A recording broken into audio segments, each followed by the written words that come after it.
அனைவரும் ஒன்றிணைந்து ஒன்றிய அரசின் காதுகளில் செவிப்பறை கிழிகின்ற வரையில் நம்முடைய கோஷம் இருக்க வேண்டும் என்று கேட்டுக்கொண்டு அருமையண்ணன் மாசு அவர்கள் இப்பொழுது கண்டன கோஷம் எழுப்புவார். ஆர்ப்பாட்டம் ஆர்ப்பாட்டம் ஆர்ப்பாட்டம் ஆர்ப்பாட்டம் ஆர்ப்பாட்டம் ஆர்ப்பாட்டம் ஆர்ப்பாட்டம் ஆர்ப்பாட்டம் கழக தலைவர் ஆணை ஏற்று கழக தலைவர் ஆணை ஏற்று கழக தலைவர் ஆணை ஏற்று கழக தலைவர் ஆணை ஏற்று அனைத்து கட்சி தலைவர்களும் கலந்து கொள்ளும் ஆர்ப்பாட்டம் ஆர்ப்பாட்டம் ஆர்ப்பாட்டம் ஆர்ப்பாட்டம் ஆர்ப்பாட்டம் ஆர்ப்பாட்டம் ஆதிக்க இந்தியம் மாநில மொழிகளை சிதைக்கின்ற ஒன்றிய அரசை கண்டித்து கண்டன ஆர்ப்பாட்டம். எழுந்தது பார் இந்தியா கூட்டணி எழுந்தது பார், இந்தியை தடுக்க எழுந்தது பார்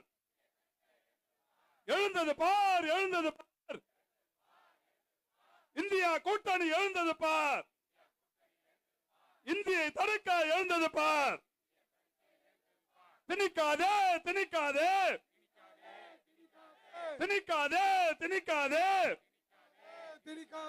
மோடி அரசே, இந்திய அரசே, ஆதிக்க இந்தியை திணிக்காதே, தடுக்காதே தடுக்காதே. இந்திய அரசே, மோடி அரசே, தாய்மொழி கல்வியை தடுக்காதே, சிதைக்காதே. ஒரே நாடு என்று சொல்லி இந்தியாவின் ஒற்றுமையை ஒன்றிய அரசை சிதைக்காதே. அண்ணா சண்முகண்ணா தொடர்ந்து நம்முடைய அருமை அண்ணன் இந்திய தேசிய மக்கள் பணியில 75 ஆண்டுகள் கடந்த ஒரு கட்சி பேரியக்கம். காங்கிரஸ் பேரியக்கத்திற்கு 140 வயதாகிறது. மக்கள் பணியிலே நாங்கள் எல்லாம் இருக்கிறோம். ஆனால் நான் கேட்கிறேன், நீங்கள் 40 ஆண்டுகளுக்கு முன்பு கட்சியை ஆரம்பித்து விட்டு இந்த தேசத்தை சிதைப்போம், கூட்டாட்சி தத்துவத்தை முறிப்போம் என்றால் தமிழ்நாட்டு மக்கள் ஒருபோதும் அனுமதிக்க மாட்டார்கள். நீங்கள் எல்லா மாநிலத்திலும் உங்களுடைய வாளை ஆட்டலாம், உங்களுடைய பாசிசத்தை காட்டலாம். இந்த மாநிலத்தில் இந்த மக்கள் பாதுகாவலராக மாண்பு முதலமைச்சர் தளபதி இருக்கிறார். இதில் நீங்கள் நினைவு கூற வேண்டும். சுட்டெரிக்கும் சூரியனாக தமிழ்நாட்டு முதலமைச்சர் இருக்கிறார்.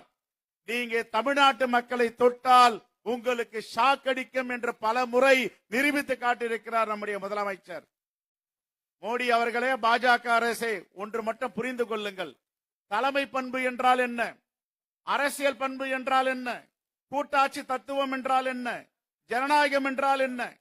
ஜனநாயகம் மாண்புக்கு பெயர் போன நாடு இந்திய திருநாடு. இந்த இந்திய திருநாட்டுக்கு வழிகாட்டுகின்ற மாநிலம் தமிழ்நாடு. ஜவஹர்லால் நேரு அவர்களை இந்தி போராட்டம் அறிவித்த பிறகு நம்முடைய மேனாள் நாடாளுமன்ற உறுப்பினர் சம்பத் அவர்களும் இன்னொரு நாடாளுமன்ற உறுப்பினர் தர்மலிங்கம் அவர்களும் சென்று சந்திக்கிறார்கள். நேரு அவர்கள் சொன்னார், நான் பிரதமராக இருந்து சொல்லவில்லை, உங்களில் ஒருவனாக சொல்லுகிறேன். ஒரு வாரம் இந்த கடிதம் வந்தாகிறது, பார்க்க முடியவில்லை, வருந்துகிறேன். நான் வெளிநாடுகளில சுற்றுப்பயணத்தில் இருந்தேன்.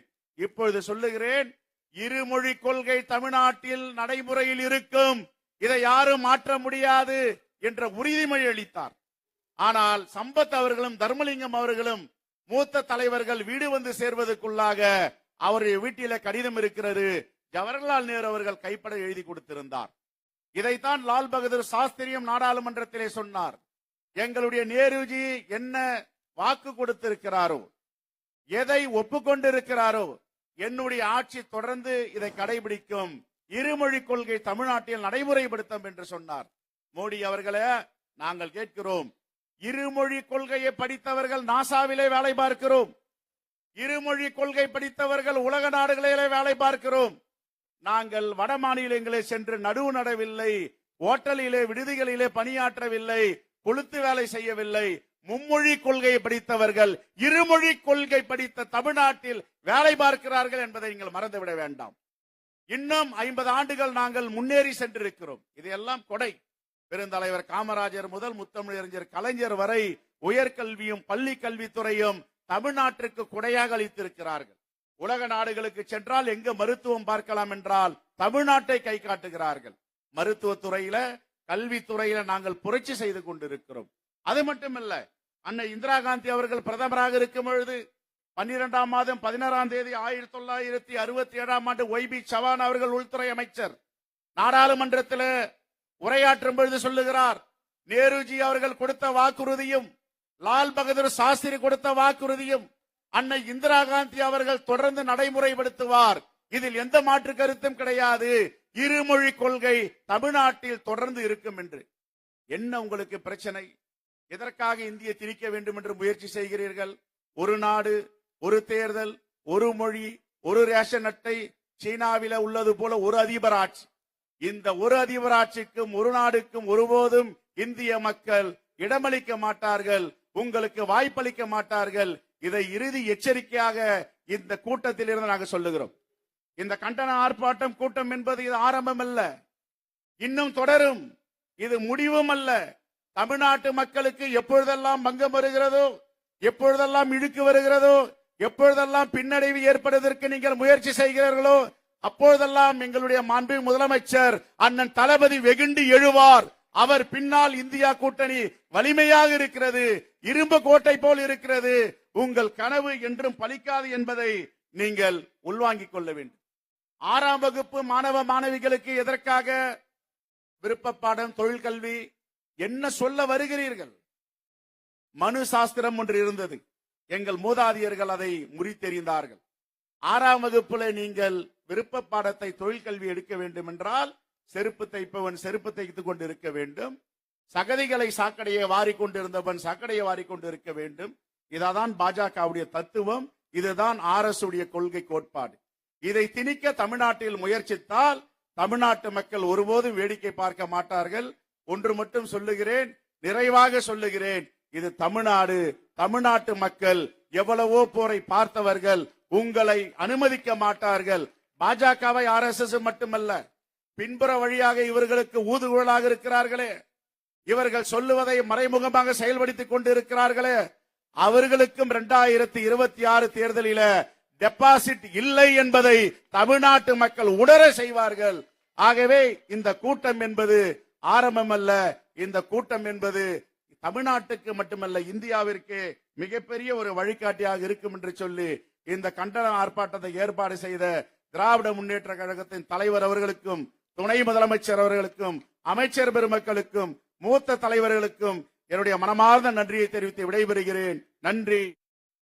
இந்த கண்டன ஆர்ப்பாட்ட கூட்டம் ஒரு புதுமையான ஒரு அறைகூவல் கூட்டம். இந்த கூட்டத்திற்கு வெறும் திராவிட முன்னேற்ற கழகத்திலே, அந்த கூட்டணியிலே அதை உருவாக்கி அதிலே கலந்து கொண்டிருக்கிறவர்கள், அதிலே பங்கேற்றக்கூடிய தலைவர்கள் மாத்திரம்தான் இந்த கூட்டத்திலே கலந்து இப்போது நம்மை வம்புக்கு இழுக்கக்கூடிய ஒரு ஆட்சி, ஒன்றிய ஆட்சி, காவி ஆட்சி, மத்தியிலே இருக்கிற ஆட்சி, தூங்காதே எங்களோடு எதிர்த்து நில் என்று சொல்வதற்காக திணிப்பின் மூலமாக தங்களுடைய முடிவுரையை எழுதக்கூடிய ஒரு ஆட்சி இப்போது தயாராக வந்திருக்கிற நேரத்தில் இந்த கண்டன ஆர்ப்பாட்ட கூட்டத்தில் ஒரு மாறுதலை நீங்கள் தெளிவாக குறித்து கொள்ள வேண்டும். அனைத்து தோழர்கள், இங்கே அமைச்சர்கள் இருக்கிறார்கள், நாடாளுமன்ற உறுப்பினர்கள் இருக்கிறார்கள், கட்சி தலைவர்கள் இருக்கிறார்கள், போராட்ட களத்தையே வாய்வை நம்பிக்கொண்டிருக்கிற எண்ணற்ற தோழர்கள் இங்கே எதிர்க்கிறார்கள். இவ்வளவு திரளாக வந்திருக்கக்கூடிய மக்கள் கண்டனம் தெரிவிக்கக்கூடிய இந்த கூட்டத்தினுடைய அடிப்படை என்ன என்று சொன்னால், இதுவரையிலே கண்டன ஆர்ப்பாட்டங்கள், கிளர்ச்சிகள் என்று சொன்னால் அதிலே தலைவர்கள் இருப்பார்கள், பேசுவார்கள். ஆனால் இங்கே நம்முடைய துணை முதலமைச்சர் உள்பட, அமைச்சர் உள்பட எல்லோரும் கலந்து கொள்கிறார்கள் என்றால், அண்ணாவின் சொன்ன தத்துவம், ஐயாவின் கருத்தோட்டம், இது அத்தனையும் இங்கே முன்னாலே நிற்கிறது. இந்த திணிப்பை எதிர்க்கின்ற, கண்டனத்தை சொல்லுகின்ற இந்த கட்டத்திலே என்ன என்று சொன்னால், அவர்கள் மிரட்டி பார்க்கலாம் நினைக்கிறார்கள், இந்த ஆட்சியை கொஞ்சம் உருட்டி பார்க்கலாம் நினைக்கிறார்கள். நிதியை தராமல் நாங்கள் கொஞ்சம் இழுத்து பார்த்தால் இவர்கள் வழிக்கு வருவார்களா நினைக்கிறார்கள். ஆனால் உங்கள் கனவு பலிக்காது. இது தமிழ் மண், இது பெரியார் மண், திராவிட மண். இந்த மண் உரிமை முழக்கத்தை சொல்லக்கூடிய மண் என்ற காரணத்தால் தான் இங்கே எங்கள் துணை முதலமைச்சரிலிருந்து அமைச்சர்கள் இந்த போராட்ட களத்திலே இருக்கிறார்கள். இந்த தத்துவத்தை இந்த மேடையை பார்த்து பேச வேண்டிய அவசியம் கிடையாது. இந்த மேடையுடைய அமைப்பை, இங்கே அமர்ந்திருக்கிறவர்கள், கலந்து கொண்டிருக்கிற தலைவர்களை பார்த்தாலே உங்களுக்கு தெளிவாக தெரியும். அண்ணா, அறிஞர் அண்ணா இந்த ஆட்சிக்கு, இந்த இருமொழி திட்டத்துக்கு வித்திட்ட நம்முடைய அண்ணா அவர்கள் முதலமைச்சராக இருந்த நேரத்திலே பல நேரத்திலே சொன்னார்கள், எங்களை நீங்கள் மிரட்டி பார்க்கலாம் நினைக்காது என்பதற்காக சொன்னார்கள்.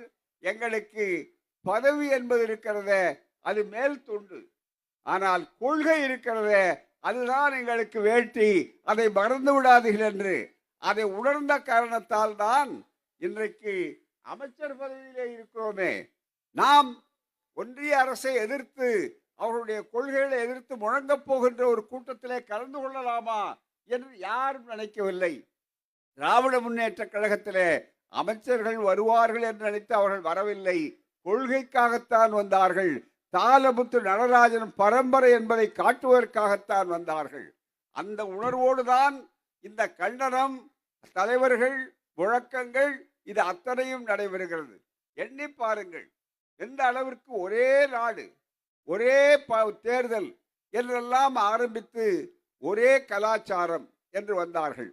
அந்த ஒரே கலாச்சாரம் என்பதிலே என்ன இருக்கிறது என்று சொன்னால் நண்பர்களே, இந்த சூட்சமத்தை தந்தை பெரியார் 1938 தமிழ் அறிஞர்களை கூட்டி வைத்துக் கொண்டு சிறப்பாக சொன்னார்கள். நம்முடைய மொழி என்பதற்காக மட்டும் நாம் எதிர்க்கவில்லை. இதே வடசென்னைத்தான் அப்போதும் அடித்தளமிட்டது. அதே வடசென்னைத்தான் இப்போது மீண்டும் ஒரு போர்க்குரலை எழுப்புவதற்கு களவு காணுவதற்காக வந்திருக்கிறது. அங்கேதான் எல்லாமே நடந்தது. துவக்கம் அங்கேதான், முடிவும் இங்கேதான் நடக்கப் போகிறது. எங்கே துவக்கிறார்கள் அந்த ஆதிக்கத்திற்கு அதன் முடிவு வரக்கூடிய அளவிற்கு இருக்கிறது என்பதற்கு ஒரே ஒரு அடையாளம் சொல்ல வேண்டுமானால் நண்பர்களே, நீங்கள் புரிந்து கொள்ள வேண்டும். நம்முடைய துறையிலே மிக முக்கியமாக இருக்கக்கூடியது பண்பாட்டுத்துறை. இந்தியை நீங்கள் எதிர்க்கிறீர்களே என்று சொன்னார்கள். அப்போதுதான் ராஜகோபாலாச்சாரியார் போன்றவர்கள் இந்தியை திணித்தார்கள். ஒன்றே ஒன்று தெரிந்து கொள்ள வேண்டும், பாவம் இப்போது இருக்கிற காவி அமைச்சர்களுக்கு அந்த வரலாறு தெரியாது. நீங்கள் ராஜகோபாலாச்சாரியாரை விட பெரிய புத்திசாலி, அரசியல் வியூகத்தை வைத்திருக்கிறோம் என்று யாரும் தப்பு கணக்கு போடாதீர்கள். எந்த ஆச்சாரியார் எதிர்ப்பது நான் ஆளுகின்றவன் நான் என்றெல்லாம் மார்தட்டி தோள் தட்டி அவர்கள் களத்துக்கு வந்தார்கள். அன்றைக்கு தந்தை பெரியார் ஆரம்பித்த அந்த போராட்டம், அறிஞர் அண்ணா சர்வாதிகாரி என்று அந்த போராட்டத்திலே 2வது 3வது சர்வாதிகாரியாக இருந்தார். இளைஞர்களுக்கு இந்த வரலாறு தெரிய வேண்டும். இன்றைக்கு இளைஞர்களுக்கே தலைமை தாங்கக்கூடிய ஒருவர் இந்த களத்திலே நின்று கொண்டிருக்கிறார் சொன்னால் அவருக்கு பதவி முக்கியமல்ல, அவருக்கு துண்டு முக்கியமல்ல, வேட்டிதான் முக்கியம் என்று சொல்லக்கூடிய அளவிற்கு, அவர் கொள்கைதான் முக்கியம் என்று சொல்லக்கூடிய அளவிற்கு எங்கள் அமைச்சர்கள் இருக்கிறார்கள். ஆகவேதான் அமைச்சர்கள் என்ற முறையிலே அவர்கள் இங்கே இல்லை. அதற்கு பதிலாக இந்த இயக்கத்தின் உயிரை கொடுக்கக்கூடிய தொண்டர்கள் என்ற உரிமையோடு அவர்கள் இங்கே வந்திருக்கிறார்கள் சொன்னால் இது எழுதாத இந்த சுவரெழுத்தை எழுதி கொள்ள வேண்டும். இங்கே மிக முக்கியமாக நினைத்து பார்க்க வேண்டும். இவர்கள் சொல்லுவதற்கு யார்? நினைத்து பார்க்க வேண்டாமா? அண்ணா அவர்கள் அந்த முழக்கத்தை தான் சொன்னார்கள். அங்கே 1938 நடந்தது வரலாறு உண்டு. இந்த வரலாற்றை அவர்களுக்கு புரிந்து கொள்ள முடியாது. ராஜகோபாலாச்சாரியார் அன்றைக்கு தெளித்தார். ஆனால் இந்த இயக்கம் ஒருபோதும் தோற்காது, வெற்றி பெற்றே தீர்வு என்பதற்கு அடையாளம் என்ன நண்பர்களே? ஒன்றே ஒன்று வரலாற்று சொல்லுகிறேன். மற்ற நண்பர்கள் தலைவர்கள் இங்கே சொன்னார்கள். ஆச்சாரியார் சர்வாதிகாரத்தோடு தாய்மார்கள் உட்பட இங்கே ஏராளமான தாய்மார்கள் வந்திருக்கிறார்கள், சகோதரிகள் வந்திருக்கிறார்கள். ஆச்சாரியார் மிக முக்கியமாக இருக்கக்கூடிய அளவுக்கு சென்றார்கள். இதோ நம்முடைய எம்பிக்கள் ஒருவராக இருக்கக்கூடியவர் NVN அவர்களுடைய துணைவியார். அங்கே அவர்கள் குழந்தை கருவிலே இருக்கக்கூடியவர்கள் சிறைச்சாலையிலே அவர்கள் குழந்தையை பெற்றெடுத்தார்கள். கருவுற்ற தாய்மார்கள் எல்லாம் இந்த இயக்கத்திலே அந்த காலத்திலே பாடுபட்ட போது ஆட்சிக்கு வருவோம், நாம் அமைச்சர்களாவோம், அல்லது பதவிகளை பெறுவோம் என்று அவர்கள் நினைத்தில்லை. உரிமைகளை பெறுவதற்காகத்தான் இந்த கூட்டம் இருக்கிறதே தவிர வெறும் பதவியை உரிமை பெறுவதற்கு ஒரு வழி, ஒரு மார்க்கம் என்ற அளவிலே தான் இந்த அளவிலே இருக்கிறார்கள். அப்போது ஆச்சாரியார் ஆள்வது நானா ராமசாமி நாயக்கரா என்று கேள்வி கேட்டார். அதற்கு பதில் சொன்னார். ஆனால் காலத்தின் கோலம் எப்படி ஆயிற்று என்றால் ஹிந்திதான் இருக்கும் என்று சொன்னார். அது மட்டுமல்ல, அவர் ஒரு ரகசியத்தையும் ஒரு நாணயமான எதிரி என்ற காரணத்தினாலே வெளியிட்டார். இந்தியை நாங்கள் கட்டாய பாடமாக்குவதற்கு அடிப்படை வெறும் இந்திக்காக அல்ல, சமஸ்கிருதத்தை கொண்டு வர வேண்டும். அந்த சமஸ்கிருதத்தை என்று லயோலா கல்லூரியிலே அவர் பேசினார். உடனே அதை எடுத்து விளக்கி சொன்னார்கள். எனவே இப்போதும் புரிந்து கொள்ளுங்கள் தோழர்களே, இந்த சூட்சமத்தை வெறும் இந்தி திணிப்புக்காக நாம் எதிர்க்கவில்லை. இந்த திணிப்பு எங்கே இருந்தாலும் எந்த ரூபத்திலே இருந்தாலும் திராவிடர் இயக்கமும் திமுக கூட்டணியும் தென்னாடும் எதிர்த்தே தீரும் என்பது ஒரு பக்கத்திலே இருந்தாலும் அதைவிட ஆழமான ஒரு தத்துவம் உண்டு. அவர்கள் புரிந்து கொள்ள வேண்டும். மும்மொழி திட்டத்தை ஏன் எதிர்க்கிறீர்கள் என்றெல்லாம் கேட்கிறவர்களுக்கு பாடம் கற்றுக்கொள்வதற்காக சொல்லிக் கொள்கிறோம். இது ஒரு பண்பாட்டு படையெடுப்பு. சமஸ்கிருதம் என்று சொல்லக்கூடிய அளவிற்கு பண்பாட்டு படையெடுப்பை நடத்தி கொண்டிருக்கிறார்கள். அது இந்திய அரசியல் சட்டத்திலேயே அவர்கள் மொழி, ஆட்சி மொழி என்ற இடம் வருகிற போது இதில் என்ன சொன்னார்கள் சொன்னால், Hindi shall be a language, official language in Devanagari script. தயவு செய்து புரிந்து கொள்ள வேண்டும். தேவ்நகரி ஸ்கிரிப்ட் என்று சொன்னால் தேவ பாஷை. எங்களை அவமானப்படுத்தி மிக முக்கியமாக தேவ பாஷை, அது எது சமஸ்கிருதம் மட்டும்தான் தேவ பாஷை. ஆனால் அதே நேரத்திலே உங்களுடைய பாஷை தமிழ் பாஷை செம்மொழியாக்கி அதை தந்த தலைவனுடைய மேடை இந்த மேடை தமிழ்நாட்டில் இல்லை. இந்த மேடை கலைஞர் அவர்கள் உருவாக்கினார்கள்.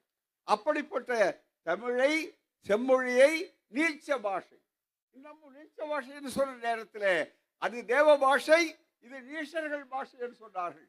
ரெண்டு பாஷைக்கு இடமில்லை, அதற்குத்தான் இடம் என்று சொல்லி கோயிலுக்குள்ளேயே விட்டவர் இங்கே பக்கத்தில் நின்று கொண்டிருக்கிறார். அங்கேயேதான் உங்கள் கடவுளுக்கு தமிழ் புரியாதா என்று கேட்ட இடத்திலே இங்கே இருக்கிறோம். சாதனை செய்த ஆட்சி. எனவே இது தத்துவங்களை கொள்கைகளை நடைமுறைப்படுத்துகின்ற ஆட்சி. அப்படிப்பட்ட காலகட்டத்திலே தந்தை பெரியார் சொன்னார், இது சமஸ்கிருத ஆதிக்கம். எனவேதான் தமிழ் அறிஞர்கள், மரபினடிகள் மற்றவர்களெல்லாம் திரண்டார்கள். அப்படிப்பட்ட ஒரு ஆட்சி காலத்திலே ஒரு அற்புதமான ஒரு செயல் வந்து அவ்வளவு எதிர்த்து எங்கள் தோழர்களை பலியாக்கி தாரமுத்து நடராசனுக்கு அண்மையிலே தான் நினைவகத்தை புதுப்பித்தார்கள். நம்முடைய ஒப்பற்ற முதல்வர், திராவிடத்தினுடைய தனிப்பெரும் தலைவராக இன்றைக்கு இந்தியாவையே பார்த்து அலறக்கூடிய அளவிற்கு அவருடைய முழக்கங்களும் உரிமைகளும் இருக்கின்றன. நீ திமிர்தனமாக பேசாதே, உன் திமிரை இறக்கி காட்டக்கூடிய ஆற்றல் தமிழ் மண்ணுக்கு உண்டு, தமிழர்களுக்கு உண்டு என்று அவர்கள் உரையடித்துக் கொண்டிருக்கிறார்கள். அவ்வளவு பெரிய சக்தி உண்டு. அப்படிப்பட்ட ஒரு சூழ்நிலையிலே அதே ராஜகோபாலாச்சாரியார் பிறகு என்ன சொன்னார் தெரியுமா? யாரோ ஒருவர் இன்றைக்கு கல்வி அமைச்சர், அந்த மத்தியிலே இருக்கக்கூடிய கல்வி அமைச்சர், அவருக்கு நாங்கள் சொல்லுகிறோம், ராஜாஜியை உங்களுக்கு வெறும் கவர்னர் ஜெனரலாக மட்டுமே படித்திருப்பீர்கள். ஆனால் அதே ராஜாஜி தான் இந்த 38 இந்த இயக்கத்துக்கு காரணவகர்த்தாவாக அமைந்தார்கள். ஆள்வது நானா ராமசாமி நாயக்கரா என்று கேட்ட காலம் போய் அதே இயக்கத்தை சார்ந்தவர் இது போன்ற மேடைகளிலே ஆச்சாரியாரையே அண்ணா வந்து அழைத்து ஒரு முழக்கம் கொடுத்தார். இந்த வரலாற்றை கல்வி அமைச்சராக அன்றைக்கு அமைந்து கொண்டிருக்கிறவர், மும்மொழி திட்டம் என்று மிகப்பெரிய அளவிற்கு ஆணவத்தோடு பேசக்கூடியவர். இன்னும் கேட்டால் முதலமைச்சர் அவர்கள் அழகாக சொன்னதை போல திமிர்தனத்தோடு பேசக்கூடியவர். உன் திமிரை இறக்கி காட்டுவதற்கு தமிழ்நாட்டிலே ஆள் தயாராக இருக்கிறார்கள் என்று சொல்லக்கூடிய உணர்வுபடுத்த நேரத்தில் என்ன நடந்தது தெரியுமா? உங்களுக்கு நினைவூட்டுகிறோம், டெல்லிக்கு நினைவூட்டுகிறோம். ஆச்சாரியார் கடைசியில் என்ன சொன்னார்? இது போன்ற மேடையிலே வந்து அமர்ந்தார், திராவிடத்தின் மேடையிலே அமர்ந்தார். அமர்ந்தது மட்டுமல்ல, ஒரு புதிய கோஷத்தை கொடுத்தார். வாழ்நாளிலேயே பெரியார் இந்த வெற்றியை பார்த்தார், அண்ணா பார்த்தார், இந்த இயக்கம் பார்த்தது, இன்னமும் உங்கள் காலத்திலும் காட்டப் போகிறோம், நீங்கள் பார்க்க இருக்கிறீர்கள். என்ன சொன்னார் தெரியுமா? ஹிந்தி நெவர், இங்கிலீஷ் எவர் என்று சொன்னார். அதுதான் எந்த இந்தியை திணித்தாரோ அந்த ஆச்சாரியாரையே பணிய வைத்து வளைய வைத்து இந்த இயக்கம் இந்திதான், இங்கு வேலை இல்லை, இந்தி நெவர் என்று சொன்னார். இங்கிலீஷ் எவர் அப்புறம் இருக்கட்டும், இந்தி நெவர் என்பதற்கு என்ன பொருள்? ஒருபோதும் இந்தி வராது என்று கவர்னர் ஜெனரலாக பதவி வைத்த ஆச்சாரியார் எழுதிவிட்டது போனதை விட நீங்கள் என்ன ஆச்சாரியாரை விட மிக பிறந்த அறிவாளிகளா? நினைத்து பார்க்க வேண்டும், சிந்திக்க வேண்டும். எனவே இந்த மேடை வெறும் அலங்கார மேடை அல்ல, அறைகூவல் மேடை. இந்த இடத்திலே நன்றாக நீங்கள் சிந்தித்து பார்க்க வேண்டும். இதே அரசியல் சட்டத்திலே எங்களுக்கு இருக்கிற உரிமை, நிதி வேண்டும் என்று கேட்கிற போது உங்களிடத்தில் நிதியும் மறுக்கிறீர்கள், நீதியும் மறுக்கிறீர்கள், சமூக நீதிக்கும் இடம் தர மறுக்கிறீர்கள். நிதியையும் நாங்கள் உங்களிடத்திலே சலுகை கேட்கவில்லை, உங்களிடத்திலே பிச்சை கேட்கவில்லை. நாங்கள் எங்களுடைய பணத்தை உரிமையோடு கேட்கிறோம். எனவே கேட்கக்கூடிய அளவிற்கு நீங்கள் என்ன அங்கே இருந்து தயாரித்து கொடுத்து விட்டு வந்தீர்களா? எனவேதான் எங்களுடைய உரிமைகளை நிலைநாட்டுகின்ற உரிமை போராட்டம் தான் இந்த போராட்டம். எனவேதான் இந்த போராட்டத்தை தொடர்ந்து நடத்துகின்ற நேரத்திலே ஒன்றை மட்டும் சொல்லி நினைவூட்டுகிறேன். ஏனென்றால் அடுத்து பின்னால் நம்முடைய இளைஞர்களை எழுத்தி இந்த ஆட்சியுடைய கொள்கை என்ன என்பதை எடுத்துக்காட்ட வகையிலே முறியடிக்கப்படாத 30 சாதனைகள் என்று புத்தகமே போட்டிருக்கிறோம். அண்ணா அவர்கள் ஒரே ஒரு ஆண்டு தான் இருந்தார்கள், ஒரு ஆண்டு ஆட்சியிலே இருந்தார்கள். இந்த ஓராண்டு ஆட்சி காலத்திலே அண்ணா பேசிய பேச்சு இது ஆவணம் மிக முக்கியமானது. அதிலே சொன்னார், அதுவும் இங்கே நம்முடைய வைகோ அவர்கள் சிறப்பாக அதை குறிப்பிட்டார்கள். நான் அந்த கூட்டத்திலே அண்ணாவுடைய பேச்சு கேட்டு அமர்ந்தவர்களே ஒருவர் நான். அப்படி அண்ணா அவர்கள் உருக்கமாக சொன்னார், உடல் நலம் குறைவு, அதோடு கலைவாணர் அரங்கத்துக்கு பக்கத்திலே அன்றைக்கு பாலர் அரங்கம் என்று பெயர் இருக்கு, அங்கே வந்து அமர்ந்து அண்ணா பேசுகிறார். பேசும்போது சொன்னார், நான் இல்லாத போது 3 பெரும் சாதனைகளை நிகழ்த்தி காட்டி இருக்கிறோம். அதைத்தான் அவர் சொன்னார். ஒன்று, தாய் திருநாட்டுக்கு தமிழ்நாடு என்று பெயர் வைத்தோம். மெட்ராஸ் என்பதற்கு பதிலாக தாய் திருநாட்டுக்கு தமிழ்நாடு என்று பெயர் வைத்தோம்.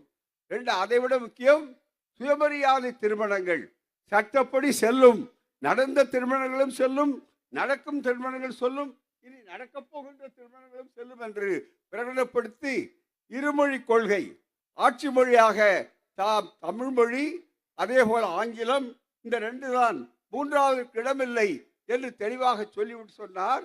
இந்த ஓராண்டு காலத்தில் 30 சாதனைகள். இந்த 30 சாதனைகளிலே நான் கேள்விப்பட்டேன், இங்கே இருக்கிற ஆதிக்கவாதிகள் உடனே வந்து இது எப்படியாவது மாற்றிவிட வேண்டும் என்று ஆட்சியை கலைத்து விடலாம் என்றெல்லாம் அவர்கள் நினைத்துக் கொண்டு பேசுகிறார்கள் என்று காதிலே எனக்கு விழுந்தது.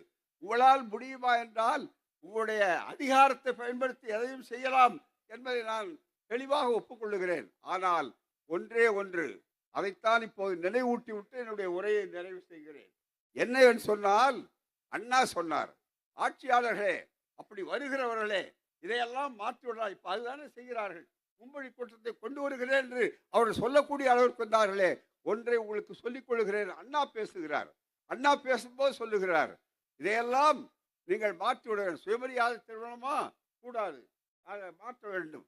தமிழ்நாட்டு பெயரா கிடையாது, பழையபடி சென்னை மாகாணமே இருக்க வேண்டும் என்று. அதே போல தமிழுக்கு பதிலாக அந்த மும்மொழி திட்டம், தமிழா இருமொழி திட்டம், அதை எடுத்துவிட்டு மும்மொழி திட்டத்தை கொண்டு வரலாம் என்று நீங்கள் முயற்சி செய்தால் செய்வீர்கள். அதை பற்றி அதிகாரத்தை போடலாம், ஆட்சியை பயன்படுத்தலாம் நினைப்பீர்கள். ஆனால் அதே நேரத்தில் கடைசியிலே ஒன்றே ஒன்று என்னவென்றால், இதையெல்லாம் செய்கிற நேரத்தில் ஒரு அச்சம் உங்களுக்கு வழங்கும். இதை செய்துவிட்டு வெளியே போக முடியுமா, இதை கொண்டு விட்டு வேகமாக முடியுமா, உங்களாலே முடியாது என்று சொல்லும்போது ஒரு அச்சம் உங்களை உலுக்கும். அந்த அச்சம் உங்களை உழுக்கும் போதெல்லாம் அண்ணாதுரைதான் இந்த நாட்டை எந்த நாளும் ஆளுகிறான் என்று பொருள் என்று அண்ணா விளக்கம் சொன்னார். அதுக்கு என்ன அர்த்தம்? அண்ணாவுடைய ஆட்சி திராவிட ஆட்சி, பெரியார் மண்ணினுடைய ஆட்சி என்று சொன்னால் என்றைக்கும் இந்த போராட்டம் தொடரும், நாங்கள் வெற்றி பெறுவோம் என்பது அடையாளம். எனவே நண்பர்களே, இது உலைக்களத்திலே அடித்திருக்கிற முதல் வாய்ப்பு. இந்த வாய்ப்பை பயன்படுத்தி கொண்டு போர்ச்சங்கு முழக்கம், இது வெறும் கண்டன முழக்கம் அல்ல, போர்ச்சங்கு ஊதியாகிவிட்டது என்று சொல்லக்கூடிய அளவிற்கு தயாராக இருக்க வேண்டும், தயாராக இருக்க வேண்டும்.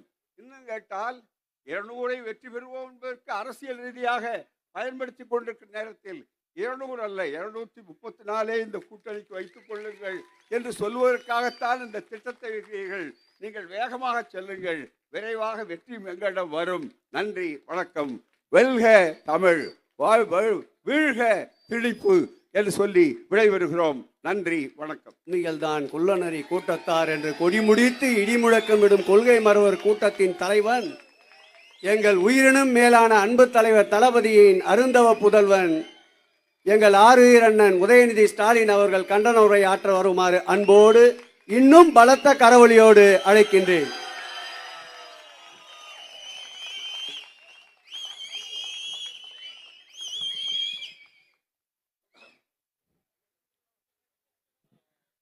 ஒன்றிய பாசிச பாஜக அரசை கண்டித்து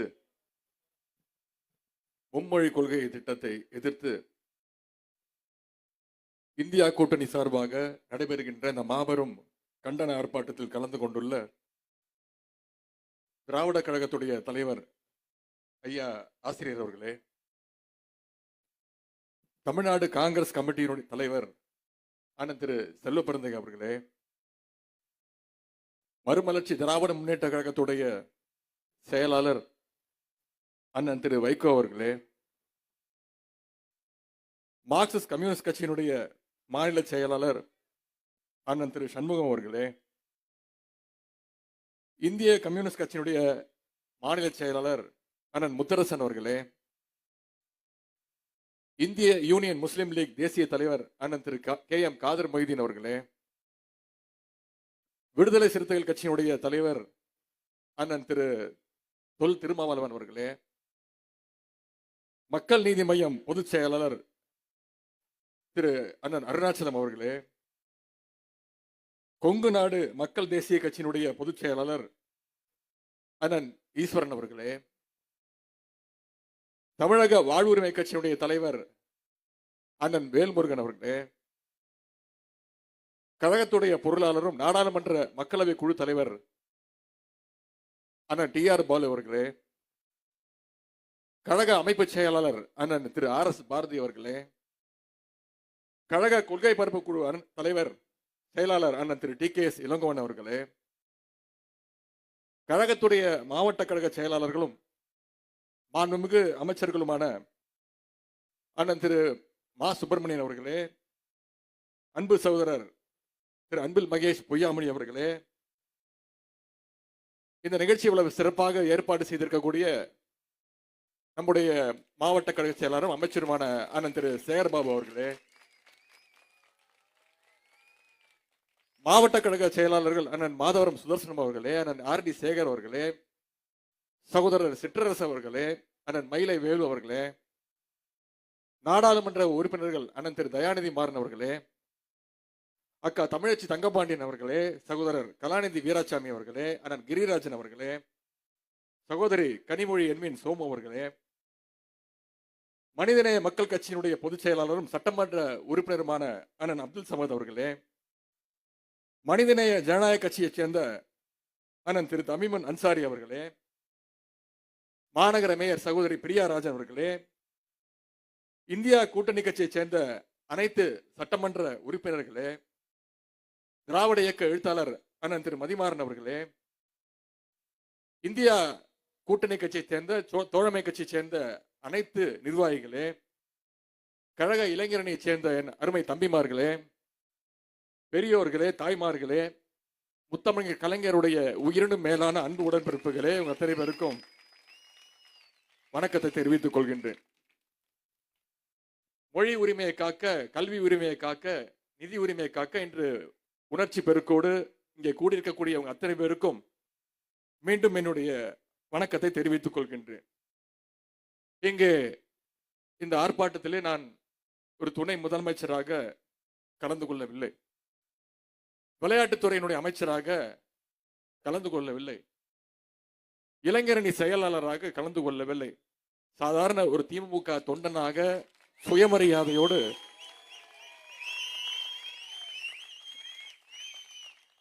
தொண்டர்கள் ஒருவனாக, தமிழன்ல ஒருவனாக கலந்து கொண்டு இருக்கின்றேன். இன்றைக்கு ஒட்டுமொத்த தமிழ்நாடு கொந்தளிச்சிட்டு இருக்கு. தமிழர்கள் நாம் எப்பொழுதுமே அன்புக்கு கட்டுப்பட்டவர்கள். எந்த காலத்திலும் அடக்குமுறைக்கு பயப்பட மாட்டோம், அஞ்ச மாட்டோம். எந்த காலத்திலும் அடக்குமுறைக்கு நாம் அடிபணிய மாட்டோம். இது ஒன்றிய பாசிச பாஜக அரசுக்கு புரியணும் தான் இந்த மிகப்பெரிய அனைத்து கட்சி ஆர்ப்பாட்டத்தை இன்றைக்கு தலைநகர் சென்னையில நடத்திக்கிட்டு இருக்கிறோம். தமிழ்நாட்டுக்கு எதிரான ஒன்றிய அரசுடைய பாசிச போக்கை கண்டிச்சு இன்னைக்கு ஒட்டுமொத்த தமிழ்நாடும் ஒரே மேடையில இன்றைக்கு கூடியிருக்கின்றோம். இன்று எனக்கு முன்பு பேசிய கண்டன உரையாற்றிய நம்முடைய இந்தியா கூட்டணி கட்சியை சேர்ந்த அனைத்து தலைவர்களுக்கும் மீண்டும் என்னுடைய நன்றியை நான் தெரிவித்துக் கொள்கின்றேன். எதற்காக இந்த ஆர்ப்பாட்டத்தை நாம் நடத்தி கொண்டிருக்கிறோம்? சமீபத்தில் ஒன்றிய அரசு தாக்கல் செஞ்ச பட்ஜெட்ல தமிழ்நாட்டுக்கென்று எந்த ஒரு திட்டமும் தீட்டல. சொல்ல போனா ₹1 கூட காசு ஒதுக்கல. இன்னும் சொல்ல போனா தமிழ்நாடு கூட பெயர் கூட நம்முடைய மாநிலத்தை பெயரை கூட ஒரு முறை கூட உச்சரிக்கப்படவில்லை, பட்ஜெட் உரையில் இடம்பெறவில்லை. அது மட்டுமல்ல, சென்ற டிசம்பர் மாதம் தமிழ்நாட்டில் சென்னை மாவட்டம் பல்வேறு மாவட்டங்கள் பாதிக்கப்பட்டுச்சு. பெங்கல் புயல் பாதிப்பிற்கு 6675 கோடி ரூபாயை நம்முடைய முதலமைச்சர் அவர்கள் நிவாரணமாக கொடுக்கணும்னு ஒன்றிய அரசு கிட்ட வலியுறுத்தி கேட்டார்கள். ஆனால் ஒன்றிய அரசுக்கு நம்ம கொடுத்த நிதி எவ்வளவு? வெறும் 950 கோடி ரூபாய் மட்டும்தான் தந்துச்சு. அதுவும் பாத்தீங்கன்னா ஸ்டேட் டிசாஸ்டர் ரிலீஃப் ஃபண்ட் அப்படின்னு SDRF ஃபண்ட். ஒவ்வொரு ஆண்டும் ஒன்றிய அரசு மாநில அரசுக்கு கொடுக்க வேண்டிய நிதி, மழை பெஞ்சாலும் பெய்யாட்டி கொடுக்க வேண்டிய நிதி, ஒன்றிய அரசு தன்னுடைய கஜானாவிலிருந்து ஒரு பைசா கூட நம்முடைய தமிழ்நாடு அரசுக்கு கொடுக்கவில்லை. இப்பொழுது இந்தியை ஏற்காத காரணத்தால தமிழ்நாட்டுடைய கல்வித்துறைக்கு, பள்ளி கல்வித்துறைக்கு வர வேண்டிய ஒன்றிய அரசு கொடுக்க வேண்டிய 2190 கோடி ரூபாயை ஒன்றிய பாஜக அரசு தமிழ்நாட்டுக்கு கொடுக்காம உத்தரப்பிரதேசம், குஜராத் போன்ற மாநிலங்களுக்கு அதை பிரிச்சு கொடுத்திருக்கு. அதோட ஒருபடி மேல போய் மும்மொழி கொள்கையை ஏத்துக்கிட்டாதான் தமிழ்நாட்டுக்கான அந்த நிதியை தர முடியும்னு வெளிப்படையாகவே ஒன்றிய கல்வி அமைச்சர் திரு தர்மேந்திர பிரதான் அவர்கள் மிரட்டி இருக்கிறார். நாங்க ஒன்னும் ஏற்கனவே சொன்னதுதான், அதை மீண்டும் சொல்றேன். நாங்க ஒன்னும் உங்க அப்பா விட்டா காசை கேட்கல.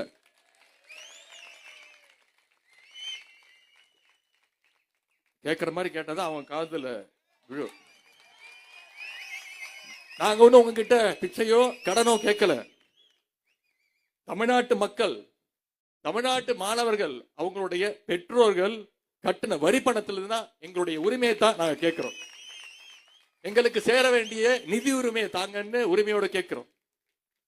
ஒன்றிய அரசுக்கு ஒன்றை மட்டும் நான் சொல்லிக் கொள்கின்றேன், தமிழ்நாட்டு அரசையும் சரி தமிழ்நாட்டு மக்களையும் சரி நீங்கள் ஒருபோதும் மிரட்டி பணிய வைக்க முடியாது.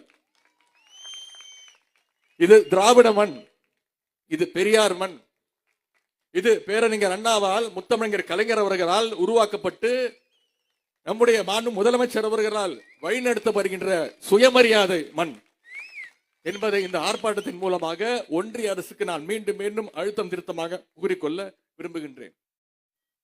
கடந்த 100 ஆண்டுகள்ல தமிழ்நாட்டில் நடந்த மிகப்பெரிய போராட்டங்கள் எல்லாமே 2 முக்கியமான விஷயத்திற்காக நடந்தது. ஒன்று கல்விக்காக, மற்றொன்று இந்தி திணிப்புக்கு எதிராக நடந்தது. இன்றைக்கு நம்முடைய கல்விக்கும் இருமொழி கொள்கைக்கும் ஆபத்து வந்திருக்கு. இந்தியை நாம ஏத்துக்கிட்டாகணும்னு விடாப்பிடியா வீம்பா அவங்க சுத்திட்டு இருக்கிறாங்க. இந்தியை திணிச்சு, தமிழ்நாட்டுக்குள்ள திணிச்சு தமிழ்நாட்டுடைய வரலாற்றை, பண்பாட்டை, தனித்துவத்தை அழிக்கலாம்னு நினைக்கிறாங்க. இதன் மூலம் தமிழர்களை 2வது குடிமக்களாக மாத்தலான்னு பாசிஸ்ட் பாஜக அரசு முயற்சி செஞ்சிட்டு இருக்கு. இன்றைக்கு தமிழ்நாட்டை சேர்ந்த பல பேர் வெளிநாடுகள்ல சாப்ட்வேர் இன்ஜினியர்ஸாக, மருத்துவர்களாக, டாக்டர்ஸாக உலகத்துடைய பல்வேறு மூலைகள்ல வேலை செஞ்சுட்டு இருக்கிறாங்க. இஸ்ரோவோட தலைவர்களாக, திட்ட இயக்குநர்களாக, விஞ்ஞானிகளாக உலகம் முழுவதும் புகழோடு பெருமையோடு வாழ்ந்துட்டு இருக்கிறாங்க. இவங்கள பெரும்பாலானோர் 99% பேர் தமிழ்நாட்டில் அரசு பள்ளியில அரசு பாடத்திட்டத்தை இருமொழி கொள்கையில கற்றவங்க தான். இன்றைக்கு கல்வியில தமிழ்நாடு எவ்வளவோ சாதனைகளை செஞ்சுட்டு இருக்கு. அதுக்கு ஒன்றிய அரசு கூப்பிட்டு தமிழ்நாட்டை ஊக்கப்படுத்த பாராட்ட கூட வேணாம், நம்மளை டிஸ்டர்ப் பண்ணாம இருக்க வேணும்னு சொல்லிக் கொள்கிறேன். நீங்க நியாயமா தர வேண்டிய நிதியை கொடுங்க. நமக்கு வர வேண்டிய நிதி உரிமையை கேட்டா என்ன சொல்றாங்க பாஜகவை சேர்ந்தவங்க? தமிழ்நாடு அரசு இந்தியா கூட்டணி அரசியலுக்காக தன் மும்மொழி கொள்கையை ஏத்துக்க மாட்டேங்குதுன்னு சொல்றாங்க. ஒன்றிய அமைச்சர் திரு தர்மேந்திர பிரதான் அவர்களே சொல்கிறார், அரசியலுக்காக நாம் பண்றோம் அப்படின்னு. நான் அவருக்கு ஒன்றை குறிப்பிட விரும்புகின்றேன். எங்களுக்கு அரசியல் எல்லாம் இரண்டாவது தான். எங்களுக்கு முதல்ல எங்களுடைய மொழி உணர்வு, இன உணர்வு, அதை நீங்கள் புரிந்து கொள்ள வேண்டும். மொழிப்போர் தியாகிகள் தாளமுத்துவும் நடராஜனும் அரசியலுக்காக உயிர் விடல, தங்களுடைய தமிழ் மொழியை காக்கணும்னு உயிர் விட்டவங்க. கீழப்பழு சின்னசாமி அரசியலுக்காக சாகவில்லை, இந்தி திணிப்பை எதிர்த்து தனக்குத்தானே தீய வைத்துக் கொண்டு இறந்தவங்க எங்க தமிழ்நாட்டுக்காரங்க. இந்தி திணிப்பை எதிர்த்து எத்தனையோ பேர் தமிழ்நாட்டில் இறந்திருக்கிறாங்க. இதையெல்லாம் மறந்துட்டு உங்களுடைய மிரட்டலுக்கு நாங்க அடிபடுவோம் நீங்க நினைச்சீங்கன்னா அது உங்களுடைய கனவுல கூட நடக்கிறது. இன்றைக்கு ஒன்றிய கல்வித்துறை அமைச்சர் திரு தர்மேந்திர பிரதான் சொல்றார், பிற மாநிலங்கள் எல்லாம் மும்மொழி கொள்கையை ஏற்றுக்கொள்கின்ற பொழுது தமிழ்நாடு மட்டும் ஏன் பிரச்சனை பண்ணுது அப்படின்னு கேட்கிறார். இந்தியை ஏத்துக்கிட்ட பல மாநிலங்கள் இன்றைக்கு தங்களுடைய தாய்மொழியை இழந்து நிற்கிறத நாம பார்த்துக்கிட்டு இருக்கிறோம். உதாரணத்திற்கு ராஜஸ்தானுடைய தாய்மொழி ராஜஸ்தானி. இப்படி பல மாநிலங்களுக்கு ஒவ்வொரு தாய்மொழி இருக்கு. ராஜஸ்தானி, பீகார் மாநிலத்திற்கு பிகாரி, ஹரியானாவுடைய தாய்மொழி ஹரியான்வி, உத்தரப்பிரதேசத்துடைய தாய்மொழி போஜ்புரி. இந்த மொழிகள் எல்லாம் இன்னைக்கு கிட்டத்தட்ட அழிஞ்சு போயிருக்கு. இதற்கு காரணம் அங்கெல்லாம் ஹிந்தி நுழைந்ததுதான். ராஜஸ்தானி, பிகாரி, போஜ்புரி, ஹரியானி மொழிகள் எல்லாம், இந்த மொழிகளை எல்லாம் ஹிந்தி மெதுவாக நுழைந்து விழுங்கிடுச்சு. அந்த மாநில மக்கள் ஹிந்தியை படிக்கிறாங்க, ஆங்கிலமும் படிக்கிறாங்க. ஆனா அவங்களுடைய தாய்மொழிய மூணாவது மொழியா படிச்சுட்டு இருக்கிறாங்க. அதைத்தான் மற்ற மாநிலங்கள் இந்தியை ஏத்துக்கிட்டு இருக்கு, மும்மொழி கொள்கையை ஏத்துக்கிட்டுன்னு நம்முடைய ஒன்றிய அமைச்சர் திரு தர்மேந்திர பிரதான் அவர்கள் சொல்லிட்டு இருக்கிறார். நாமளும் இந்தியை ஏத்துக்கிட்டோம்னா நம்முடைய தாய்மொழி தமிழ் மொழியை விரைவில் இழந்துருவோம். இதை விட தமிழ்நாட்டிற்கு ஒரு தீங்கினை, துரோகத்தை யாராலும் செய்ய முடியாது. இதற்கு முன்பு ஆட்சி செய்த அடிமைகள் வேணா நீங்க நீட்டின இடத்துல கையெழுத்து போடுவாங்க, நிதி வேணும்னா எந்த இடத்துலயும் கையெழுத்து போடுவாங்க. பாசிசல் நீட்டிய காகிதத்துல எல்லாம் கையெழுத்து போட இது ஒன்றும் அடிமை அரசு அல்ல. முத்துவேல் கருணாநிதி ஸ்டாலின் எனும் மகத்தான தலைவரால வழி நடத்தப்படுகின்ற சுயமரியாதை உள்ள திராவிட மாடல் அரசு நம்முடைய கழக அரசு. அதனால் தான் சொல்கின்றேன், நம்முடைய தமிழ்நாடு அரசு என்றைக்கும் மும்மொழி கொள்கையை ஏற்காது. தமிழ்நாட்டில் எப்பொழுதும் இருமொழி கொள்கை மட்டுமே இருக்கும்னு நம்முடைய முதலமைச்சர்கள் மீண்டும் மீண்டும் தெளிவுபடுத்தியிருக்கிறாங்க, உறுதிப்படுத்தியிருக்கிறாங்க. ஆகவே நான் மீண்டும் சொல்கின்றேன், எங்க மேல மீண்டும் இந்தியை திணிக்காதீர்கள், முயற்சி செய்யாதீங்க. தமிழ்நாட்டுக்கு நியாயமா கொடுக்க வேண்டியதை கொடுங்கன்னு நாங்க கேட்கிறோம். நீங்க கொடுக்கறத விட்டுட்டு இப்படியே மிரட்டிட்டு இருந்தீங்கன்னா அப்புறம் தமிழர்கள் நாங்க எங்களுக்கு எப்படி எடுக்கணும் அப்படிங்கிறது தெரியும். அந்த நிலைமைக்கு எங்களை தள்ளி விட்டுறாதீங்க என்பதை மட்டும் இங்கே நான் எச்சரிக்கையாக கூறிக்கொள்கின்றேன். நாங்கள் இந்திய அரசியல் சட்டத்தை மதிக்கின்றோம், ஜனநாயகத்தை மதிக்கின்றோம். அதனால்தான் எங்கள் உரிமைக்காக ஜனநாயக வழியில இன்றைக்கு குரல் கொடுக்கின்றோம். நம்முடைய இந்த குரல் ஒன்றிய பாசிச பாஜக அரசினுடைய காதுகளில் விழ வேண்டும். நம்முடைய உரிமைகளுக்கு அவங்க மதிப்பளிக்க வேண்டும். இல்லைன்னா தமிழ்நாடு இன்னொரு மொழி போரை சந்திக்கவும் தயங்காது. இன்னைக்கு நாம் எதிர்கொண்டிருக்கிற பிரச்சனை வெறும் இந்த அரசனுடைய பிரச்சனை கிடையாது, வெறும் திமுகவோட பிரச்சனை கிடையாது, வெறும் தனிப்பட்ட பள்ளிக்கல்வித்துறை அமைச்சருடைய பிரச்சனை கிடையாது, வெறும் இங்க வந்திருக்கக்கூடிய குரல் கொடுத்திருக்கக்கூடிய தோழமை கட்சி தலைவர்களுடைய இயக்கங்களுடைய பிரச்சனை மட்டும் கிடையாது. ஒவ்வொரு தமிழ்நாட்டு மாணவனுடைய பிரச்சனை எதிர்காலம், தமிழ் மொழி சம்பந்தப்பட்ட தமிழுடைய எதிர்காலம் பிரச்சனை. ஆகவே இந்த ஆர்ப்பாட்டம் நம்முடைய பிள்ளைகளுக்கான ஆர்ப்பாட்டம், நம்முடைய மாணவர்களுக்கான ஆர்ப்பாட்டம், நம்முடைய உரிமைக்கான ஆர்ப்பாட்டம். இந்த நேரத்தில் அண்ணா திராவிட முன்னேற்ற கழகத்திற்கும் ஒரு வேண்டுகோள், இந்த பிரச்சனையை வச்சு அரசியல் செய்யறதோ அவதூறு பரப்புறதோ தயவு செய்து கைவிட்டுட்டு தயவு செய்து எங்களோடு இணைஞ்சு நீங்களும் குரல் கொடுங்க, வீதிக்கு வாங்க. கட்சி பேர்ல அண்ணாவையும் திராவிடத்தையும் வச்சுக்கிட்டு தயவு செஞ்சு ஒதுங்கி நிக்காதீங்க, வேடிக்கை பார்க்காதீங்க. கட்சி எல்லைகளுக்கு அப்பாற்பட்டு ஒட்டுமொத்த தமிழ்நாடும் ஓரணில் நின்று மும்மொழி கொள்கையை நாம் எதிர்த்தாக வேண்டும். இன்னைக்கு சிலர் சொல்றாங்க புதிய கல்விக் கொள்கை, நியூ எஜுகேஷன் பாலிசியில சில கண்ணுக்கு தெரியாத நன்மைகள் இருக்குன்னு. ஒன்றிய அரசே கொண்டு வரும்போது பல மாநிலங்கள் ஏத்துக்கிட்ட போது தமிழ்நாடு மட்டும் ஏன் ஏத்துக்கிறது, என்ன தப்புன்னு கேட்கிறாங்க. இதற்கு பேரறிஞர் அண்ணா அவர்கள் 1960களிலே இதற்காக ஒரு பதில் சொல்லி இருக்கிறார். பேரறிஞர் அண்ணா சொன்னது, மாடியிலிருந்து பூக்களும் குப்பைகளும் கொட்டப்படலாம், உயர்ந்த இடத்திலிருந்து விழுகிறதுங்கிறதுக்காக எதை வேண்டுமானாலும் எல்லாரும் ஏற்பார்கள் என்று நினைக்க கூடாது என்று எப்ப சொன்னார் பேரறிஞர் அண்ணா? 1960களில் சொல்லியிருக்கிறார். அது இன்றைக்கும் பொருந்தும். ஒன்றிய அரசு உயர்ந்த இடத்துல இருக்கிறத நினைச்சுக்கிட்டு புதிய கல்விக் கொள்கை, மும்மொழி கொள்கை குப்பையை நம்ம மேல கொட்ட பார்க்கிறாங்க. அதை ஒருபோதும் தமிழ்நாட்டு மக்கள் அனுமதிக்க கூடாது. 1938ல இந்திய எதிர்ப்பு போராட்டத்தில் 2 பேரை நாம பலி கொடுத்தோம். 1965 நடந்த மொழி போராட்டத்தில் நூற்றுக்கணக்கான இளைஞர்களை உயிர் தியாகம் செஞ்சாங்க. இப்பொழுது 2025ஆம் ஆண்டு மீண்டும் இந்தியை திணிக்க முயற்சிக்கிறாங்க. நாங்கள் 100 பேர் அல்ல, ஆயிரக்கணக்கான உயிரை கொடுத்து தமிழை காக்க, எங்கள் உரிமைகளை காக்க உயிரையும் விட தயாராக இருக்கிறோம் என்பதை இந்த நேரத்தில் தெளிவுபடுத்த விரும்புகின்றேன். எனவே இதுல தயவு செய்து உங்கள் அரசியல் நுழைக்காதீங்க. எங்களுடைய குழந்தைகளுடைய கல்வியோடும் தமிழ் மொழியோடும் தயவு செய்து விளையாடாதீங்க. உடனடியாக குழந்தைகளுடைய கல்விக்காக ஒதுக்க வேண்டிய நிதியை உடனடியாக எந்த நிபந்தனையும் இன்றி தயவு செய்து ஒதுக்க வேண்டும் என்று கேட்டுக்கொள்கின்றேன். அதே போல தமிழ்நாட்டு குழந்தைகளுடைய கல்விக்கான நிதி உரிமையை கேட்டு இன்றைக்கு ஆர்ப்பாட்டத்தை துவங்கி இருக்கின்றோம். விரைவில் நிதி வழங்கவில்லை என்றால் இந்த ஆர்ப்பாட்டம், தலைவருடைய அனுமதியோடு சொல்கின்றேன், விரைவில் இந்த ஆர்ப்பாட்டம் போராட்ட களமாக ஆகும். இன்றைக்கு சென்னையில் ஆர்ப்பாட்டத்தை நடத்தி இருக்கின்றோம். விரைவில் தமிழ்நாடு முழுவதும் அது போராட்டமாக மாறுவதும் மாறாததும் ஒன்றிய அரசு, பாசிச பாஜக அரசு கைகளுள்ள இருக்கிறது. ஒன்றிய பிரதமர் திரு மோடி அவர்களே, சென்ற முறை நீங்கள் தமிழர்களுடைய உரிமையெல்லாம் பறிக்க முயற்சிக்கும் போது தமிழ்நாட்டு மக்கள் உங்களை கோபேக் மோடின்னு சொல்லி துரத்தி அடிச்சாங்க. மீண்டும் அதை தமிழ்நாட்டு மக்கள்கிட்ட முயற்சி செய்யலாம். இந்த முறை கோபேக் மோடி கிடையாது, இந்த முறை கெட் அவுட் மோடி என்று சொல்லி உங்களை துரத்துவார்கள் தமிழர்கள். எனவே இந்த ஆர்ப்பாட்டம் மிகப்பெரிய வெற்றி அடைய வேண்டும்.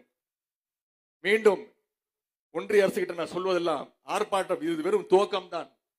இதோடைய முடிவு, இதோடைய தொடர்ச்சி உங்களுடைய கைகள் இருக்கிறது என்று கூறிக்கொண்டு இந்த ஆர்ப்பாட்டத்தை மிகச் சிறப்பாக ஏற்பாடு செய்த ஒன்றிய சென்னை ஒருங்கிணைந்த மாவட்ட செயலாளர்களுக்கும், கலந்து கொண்ட அனைத்து நம்முடைய இந்தியா கூட்டணியை சேர்ந்த மதச்சார்பற்ற முற்போக்கு கூட்டணியை சேர்ந்த அனைத்து இயக்கத்துடைய தலைவர்களுக்கும் மீண்டும் என்னுடைய நன்றியை தெரிவித்து, இந்த வாய்ப்பு அளித்த எனக்கு கழக தலைவர்களுக்கு, மாநில முதலமைச்சர்களுக்கு நன்றி தெரிவித்து வாய்ப்புக்கு நன்றி கூறி விடைபெறுகின்றேன். நன்றி, வணக்கம்.